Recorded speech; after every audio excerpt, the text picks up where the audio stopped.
مرات اخويا. ايوه فاهم. هي بتعملي ايه وشايله السجاد ده ليه؟ لا ما فيش، اصل انا هنقع السجاده عشان هتغسل. كويس. انت بتعملي ايه يا وفاء؟ بعمل ايه؟ هو ايه اللي انت عملتيه ده؟ انت اتجننتي؟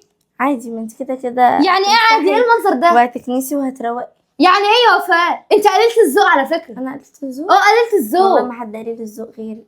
طب هو ده يرضي ربنا يا بنتي؟ ده يرضي ربنا المنظر ده؟ عادي، ما انت كده كده هتمسحي وهتكنسي وهتروقي وهتفرشي السجاد تاني. والله انا ما عارفه اقول لك ايه. حسبي الله ونعم الوكيل يا شيخ.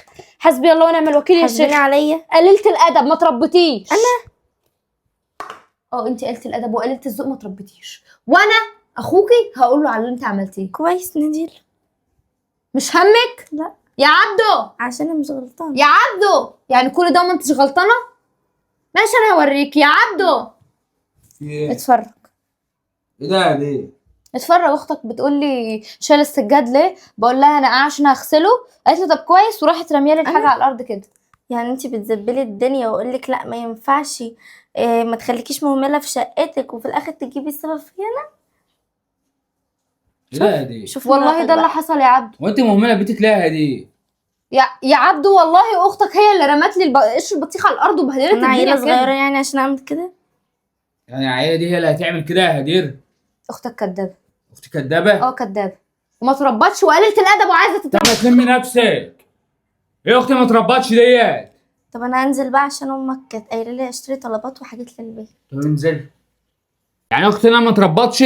انت اللي ما تربيتيش وما شفتيش تربيه ومهمله ببيتك كمان. يعني مش مصدقني؟ مش هصدقك. بالمنظر اللي انا شايفه ده انا عايش في صفيحه زباله. واحده مهمله ببيتها، مهمله في كل حاجه. بقول لك والله ما انا اللي عامله كده. والله اختك هي اللي رمتهولي على الارض. انا مالي؟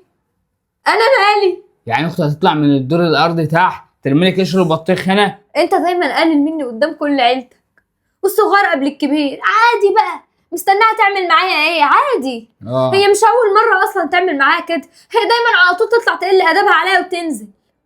ما بتقوليليش ليه؟ ما بقولكش ليه؟ ما ما واضح ان انت بتصدقني. واضح. لما تيجي تحكي لي هصدقك، انما انت ما بتحكيش وانت اللي بتتبلى عليها اهو. انا اللي بتبلى عليها؟ الخلاصه مالكيش دعوه بالبت ديت. اخواتي مالكيش دعوه بيهم. تروقي شقتك وتهتم بيها. اخرتها انا معفنه وما بروقش شقتي ومهمله في كل حاجه البوتاجاز، شوف البوتاجاز عامل ازاي، شوف الارضيه والقشر البطيخ مرمي وميه البطيخ. اكيد مكركبه الشقه عشان اغسل السجاد، فاكيد كل حاجه تكون مكركبه عم اغسل سجادي وهروق. يعني انت بتكركبي الدنيا عشان تغسلي السجاد وترمي قشر البطيخ على الارض؟ ده الاهمال بقى اهو. ساعة زمن الاقي المطبخ ده متروق.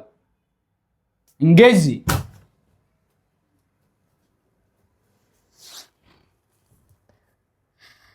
انا تعبت.